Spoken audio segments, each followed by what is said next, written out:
It's so great to connect with you, Olivia. Thank you for the time and what you're going to share with us. I'm excited.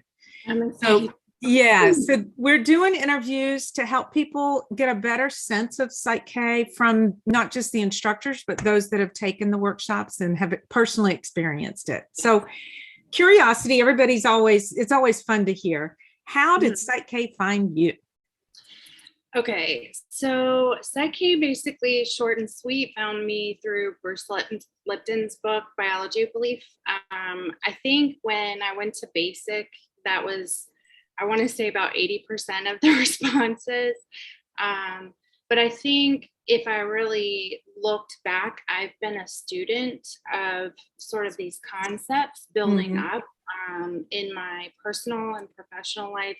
I've just kind of always been interested in energy, energetics. My dad is a quantum physicist, so we have, you know, just always explored some next level thinking, and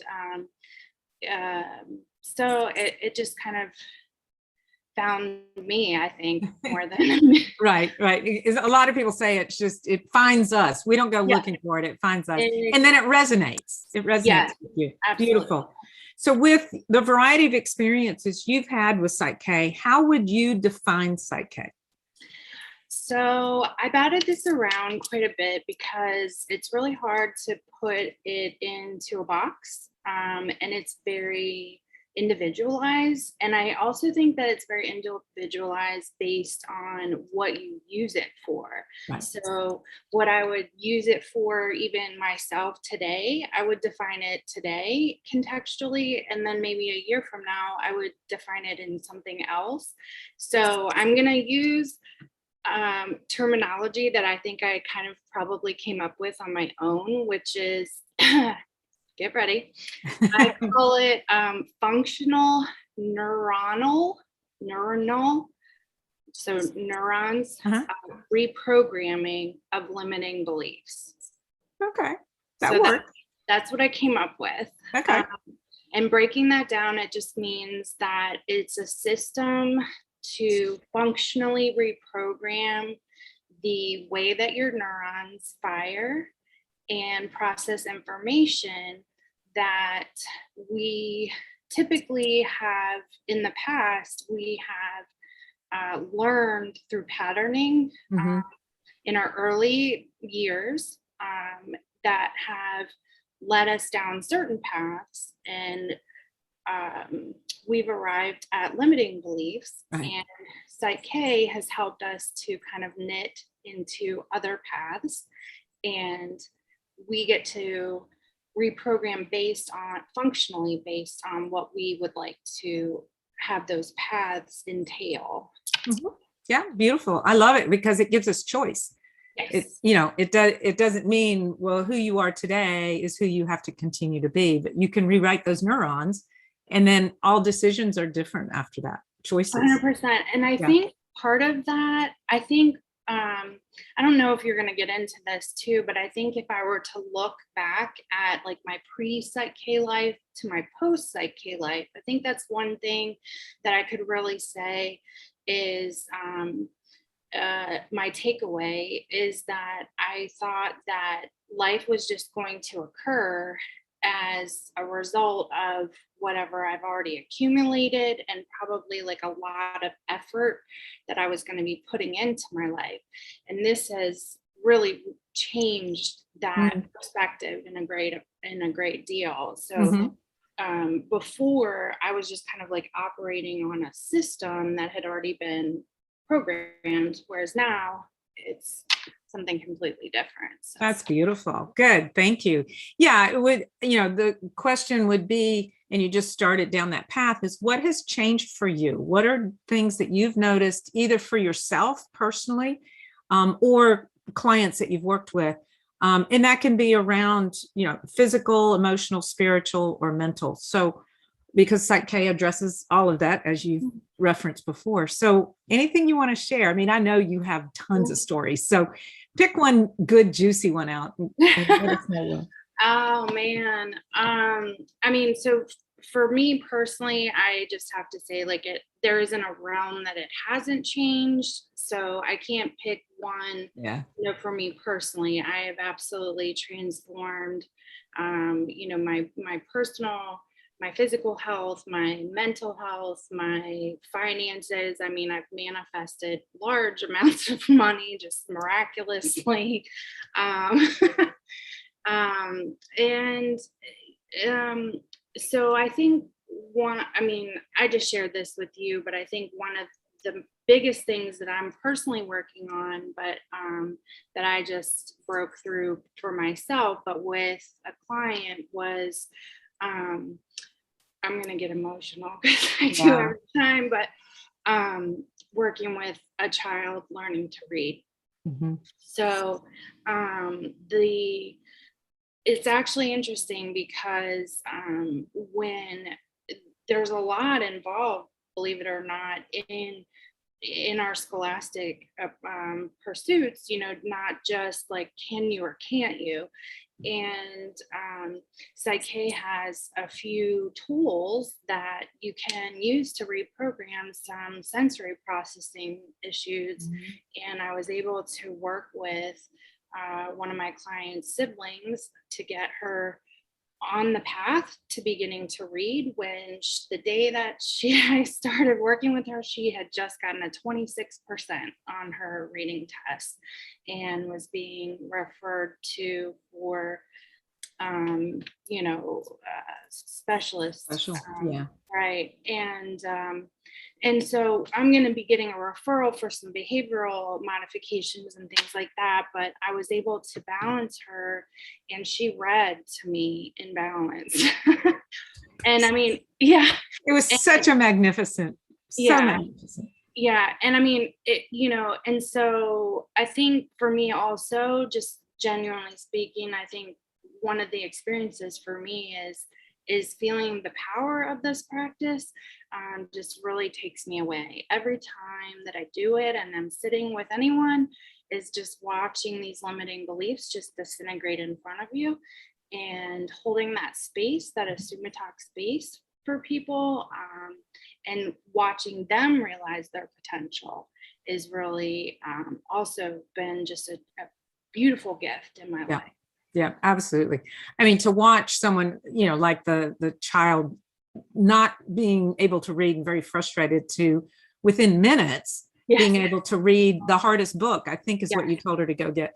And it's just, and the emotion is valid. I mean, it's just so phenomenally beautiful when you can help a child or an adult of any age shift from a fear or frustration or a challenge and see themselves doing it. The possibilities just are wide open. Yeah, beautiful. Thank you.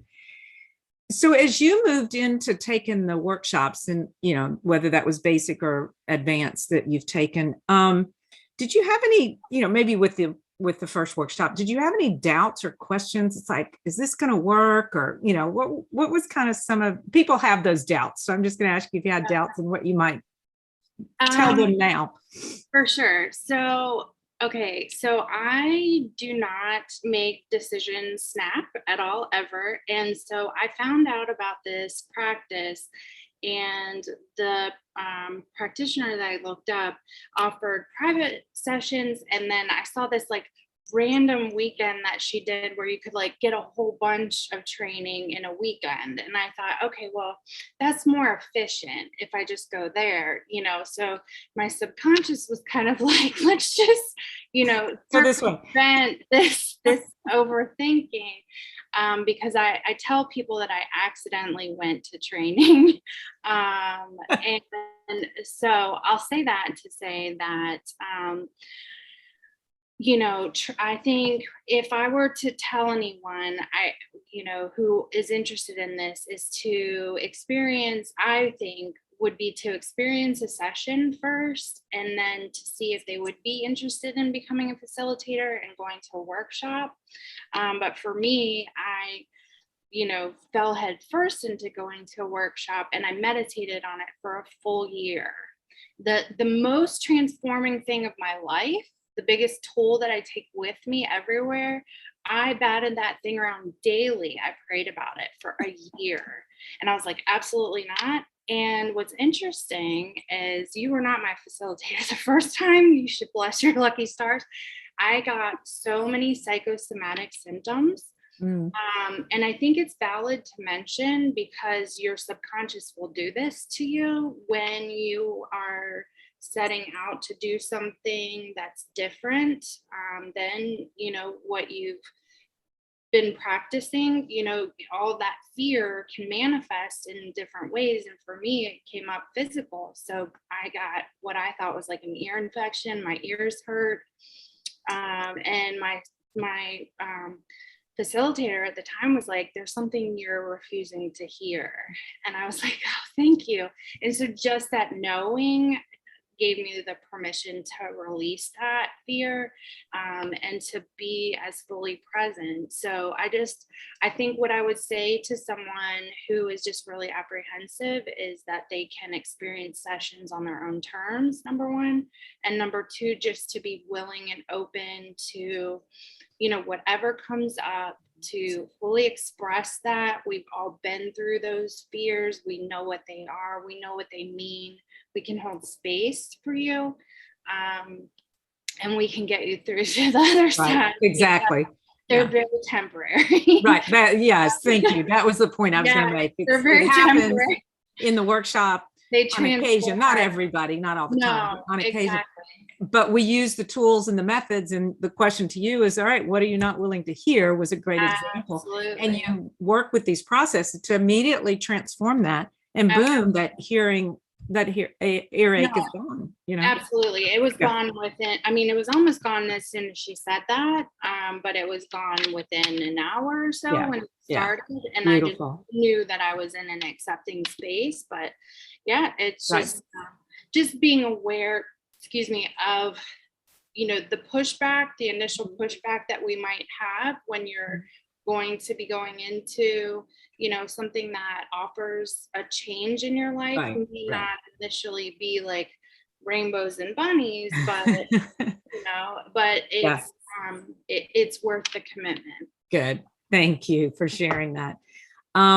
Is there anything about PSYCH-K that you personally have found challenging? I mean, we're trying to keep this as real as possible, you know, so it doesn't come across as it's the solution to everything. I mean, there's, so it's interesting because I meditated on that question for a little bit, and I'll be very honest with you. The most challenging thing about PSYCH-K is how simple it is.